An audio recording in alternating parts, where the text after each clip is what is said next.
अस्सलामुअलैकुम dear students. आज का हमारा टॉपिक है क्रैकिंग ऑफ पेट्रोलियम।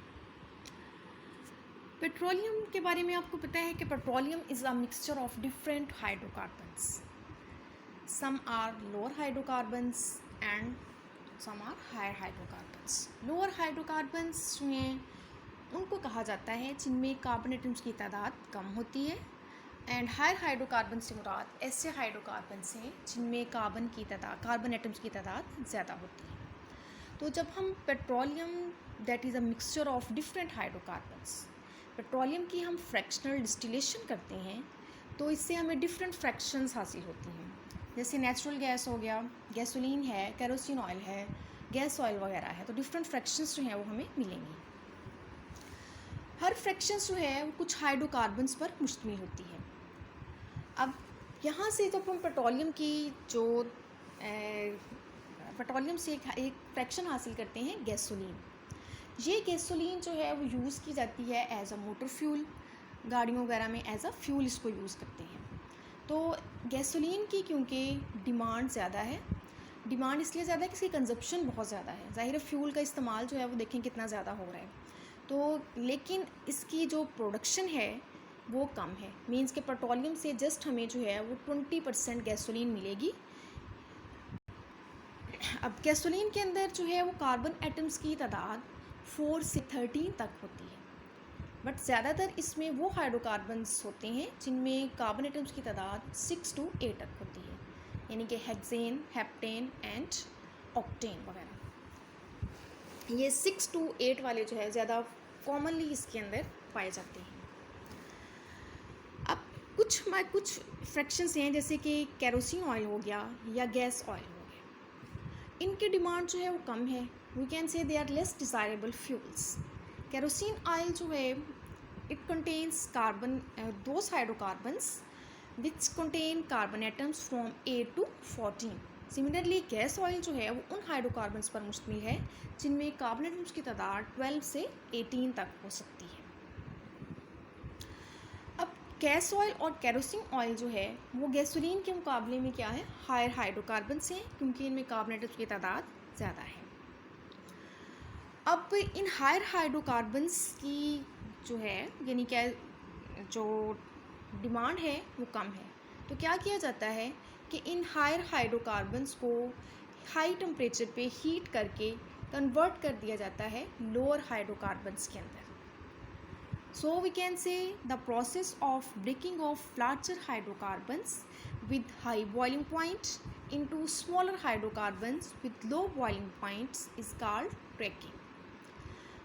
यहाँ पे मैं एक चीज़ क्लियर कर दूँ कि ऐसे हाइड्रोकार्बन्स जो जिनमें कार्बन एटम्स की तादाद जितनी ज़्यादा होगी उनका बॉइलिंग पॉइंट्स जो हैं वो उतने ही ज़्यादा होंगे और वो लो वोलाटाइल होंगे, क्योंकि जो चीज़ हाई टेम्परेचर पे बॉयल होती है वो लो वोलाटाइल है, और जो हाइड्रोकार्बन स्मॉल होते हैं उनके बॉइलिंग पॉइंट्स क्या होंगे, लो होंगे। मींस कि इजीली जो है वो गैस में कन्वर्ट हो जाते हैं लो टेम्परेचर पे, और ये जो हैं वो ज़्यादा वोलाटाइल होंगे। अब सो लार्जर हाइड्रोकार्बन्स को जब हम हीट करके ब्रेकअप कर देते हैं, ब्रेक डाउन कर देते हैं लोअर हाइड्रोकार्बन्स में, तो इस प्रोसेस को क्या नेम दिया जाता है, क्रैकिंग। अब let's see an example. We have a compound C16H34। जब हम इसको हीट करते हैं 700 डिग्री सेंटीग्रेड पे तो ये कन्वर्ट हो जाता है हेप्टेन के अंदर, that is C7H16 plus ethene plus propene. अब यहाँ पे देखें कि हमारे पास एक लार्जर हाइड्रोकार्बन्स, लार्जर हम इसलिए कह रहे हैं कि इसमें कार्बन एटम की तादाद कितनी है, 16 है। तो हीट करने से जिसमें किस में कन्वर्ट हुआ है, उस हाइड्रोकार्बन में जिसमें कार्बन एटम की तादाद कितनी है, 7। तो 7 कार्बन एटम्स वाला जो हमारे पास हेप्टेन है ये किस फ्रैक्शन से बिलोंग करेगा, गैसोलीन से, क्योंकि गैसोलीन की देखिए रेंज क्या है 4 से 13, और मोस्ट फ्रीक्वेंटली इसमें कौन से हाइड्रोकार्बन्स होते हैं, 6 to 8 कार्बन्स वाले। तो ये जो है ये 7 कार्बन्स पर मुश्तमिल है। प्लस इसके साथ साथ हमें जो है वो इथीन मिल रही है और प्रोपीन मिल रही है।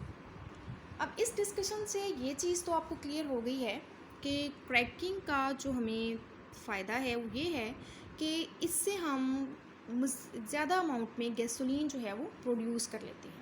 क्योंकि हम क्या करते हैं कि वो लार्जर जो हाइड्रोकार्बन्स हैं उनको हम हीट करके लोअर हाइड्रोकार्बन्स यानी कि गैसोलीन वगैरह में और इसके साथ साथ कुछ मज़ीद प्रोडक्ट्स के अंदर जो है वो कन्वर्ट कर लेते हैं। तो इस तरीके से गैसोलीन की यील्ड जो है वो इंक्रीज़ हो जाती है। अब क्रैकिंग का एक दूसरा जो हमें फ़ायदा है वो ये है कि इस प्रोसेस में हमें कुछ बाई प्रोडक्ट्स मिलते हैं। बाई प्रोडक्ट्स वो होते हैं जो किसी भी प्रोसेस में हमें मेन प्रोडक्ट के साथ जो है वो मिल रहे होते हैं। जैसे ऊपर वाले एग्जांपल में आप देखें कि यहाँ आपको हेप्टेन मिल रहा है, दैट इज़ गैसोलीन। तो हेप्टेन के साथ साथ ये हमारा मेन प्रोडक्ट है और इसके साथ साथ जो है वो हमें कुछ और प्रोडक्ट्स जैसे कि इथीन और प्रोपीन भी मिली है। तो इनको हम कहेंगे they R by products.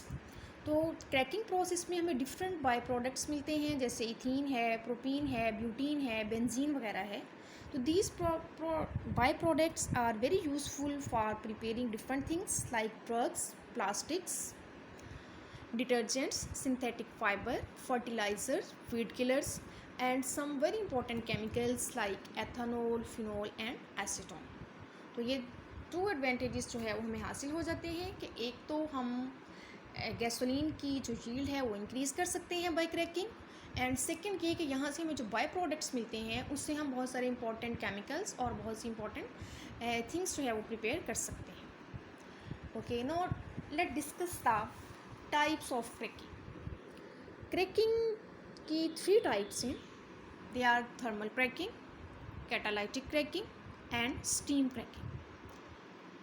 Thermal cracking is that type of cracking that is carried out at high temperature and pressure। Means कि इस प्रोसेस को हम परफॉर्म करेंगे at high temperature and high pressure.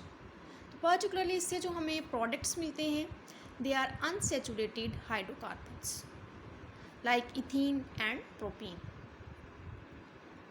Next type है हमारे पास catalytic cracking. Name से ही यहाँ आपको रिप्रेजेंट हो रहा है कि इस प्रोसेस में हम कोई ना कोई कैटालिस्ट यूज़ करेंगे। तो कैटालिस्ट यूज़ करने की वजह से ये वाला प्रोसेस जो है ये comparatively lower temperature means 500 degree centigrade और लोअर प्रेशर जैसे कि 2 एटमॉस्फेयर पर किया जाता है। मोस्टली यहाँ पर हम जो कैटालिस्ट यूज़ करते हैं that is a mixture of silica and alumina. अब कैटालिटिक क्रैकिंग में ख़ास तौर पे हमें गुड क्वालिटी गैसोलीन जो है वो हासिल होती है जिसका ऑक्टेन नंबर हाई है। अब ऑक्टेन नंबर यहाँ पे एक टर्म यूज़ हुई है, इसका मतलब होता है कि फ्यूल की क्वालिटी हमें इससे पता चलती है किस क्वालिटी का फ्यूल है, बेटर क्वालिटी का है या पुअर क्वालिटी का है। फर्दर डिटेल्स जो है इसी लेक्चर में हम नेक्स्ट जो है वो डिस्कस करेंगे। नेक्स्ट हमें ये जो टाइप है क्रैकिंग की that is steam cracking. Steam cracking में के अंदर क्या होता है कि vapours of higher hydrocarbons are mixed with steam. Means कि हम हायर हाइड्रोकार्बन्स को जिनको हमने क्रैक करना है उनको वेपोराइज करते हैं और उन वेपर्स को हम मिक्स कर देते हैं स्टीम के साथ। फिर इस मिक्सचर को हम क्या करेंगे कुछ टाइम के लिए हीट करेंगे तकरीबन 900 डिग्री सेंटीग्रेड पर और फिर इसको रैपिडली जो है वो कूल कर लिया जाता है।